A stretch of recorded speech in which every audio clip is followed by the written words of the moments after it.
Please join me to welcome my guest on the show, singer and songwriter, no other person than George Murphy on the show, please. Thank you. Hello, George. How are you? How are you keeping? Thank you. Thank you for coming on the show. Thank you very much for having me. Thank you so much. Please, one more time for George, please. Thank you.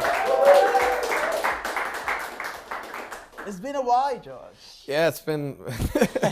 I don't even want to guess how long it's been, but it's been a while. Yeah. Yeah. So what has been happening since the last time? Well, I moved to America for a few years. Back and forward, I was touring over there and coming home to see me mammy as well. But yeah, I've had a little girl as well. Which, wow, come on! Congratulations. So that has me based back in Ireland now.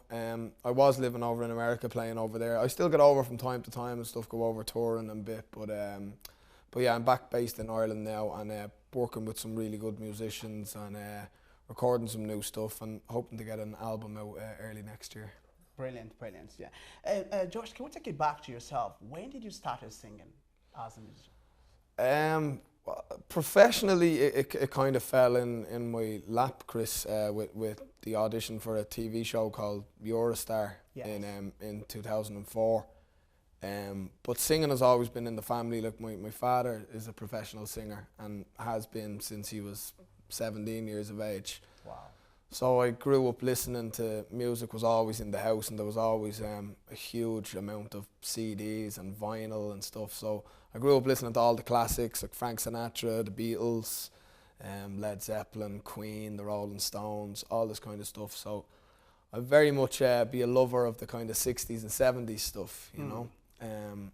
And yeah, I sang all the time at parties and stuff like that, but never professionally until I auditioned for a show, and then 13 years later, I'm still going at it, you know. Because Orty was the one doing that. Talk us through the one you did. You did find out true about is it Orty talent show? Yeah, well, the show was called Eurostar, yes. And basically it was set up in such a way, like say like Pop Idol or X Factor and these kind of shows. Yes. Yeah, the public voted in for their favourite contestant, and the winner of the show had to represent Ireland at Eurovision.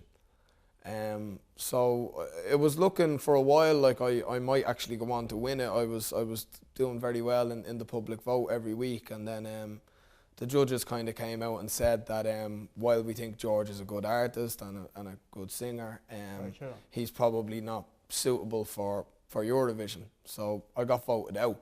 And I was miserable at the time because I wanted to win the show, you know. True. But I got a record deal and stuff, so I mean, it didn't take me too long to lick my way. Thank you.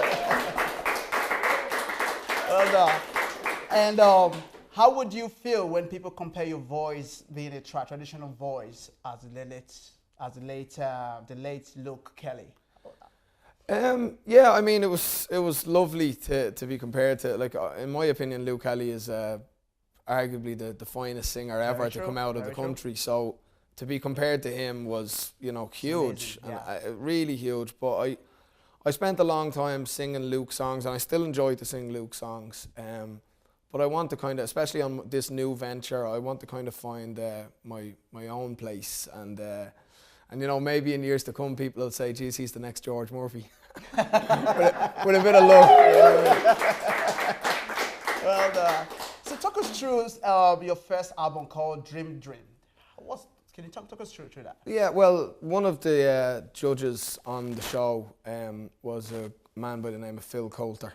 And he's one of Ireland's finest songwriters, and his CV speaks for itself. He wrote all of the Bay City Rollers hits. He wrote a song for Elvis Presley, wrote Congratulations for Cliff Richard. He's written lots and lots of great songs, but he worked very closely with Luke Kelly and with the Dubliners.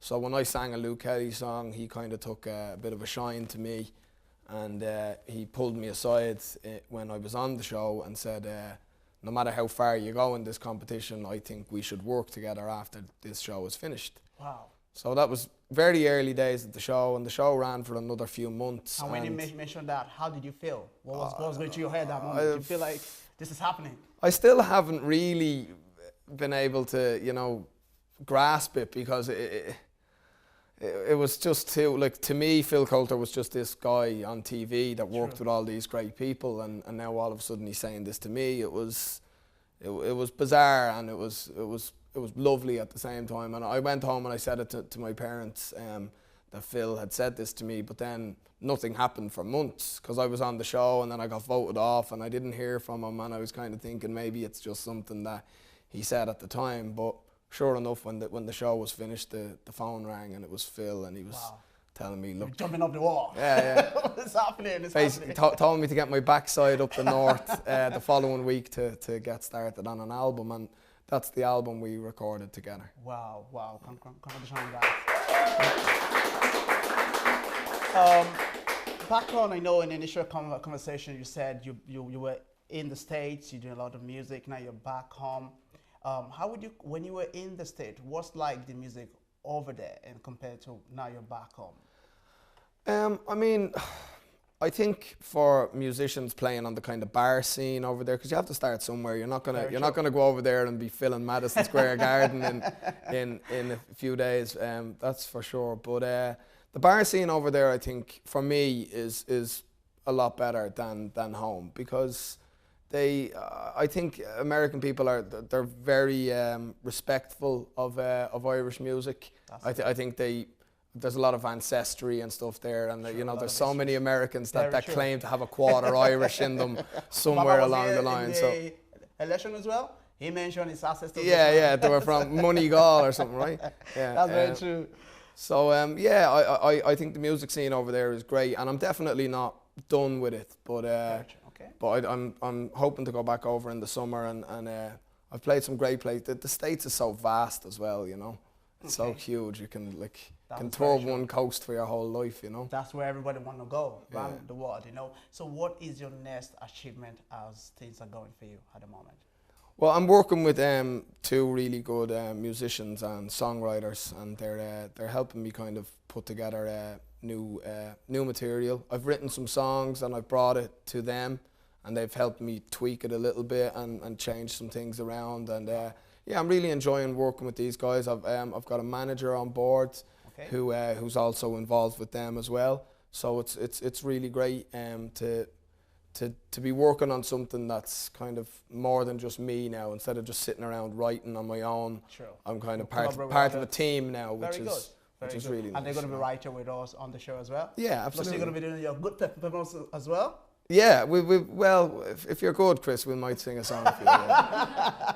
I like that. Stay tuned, we'll be right back as we have all the guests on the show. You and also Darren will be right here on the show with us. So we'll be right back after this. Thank you.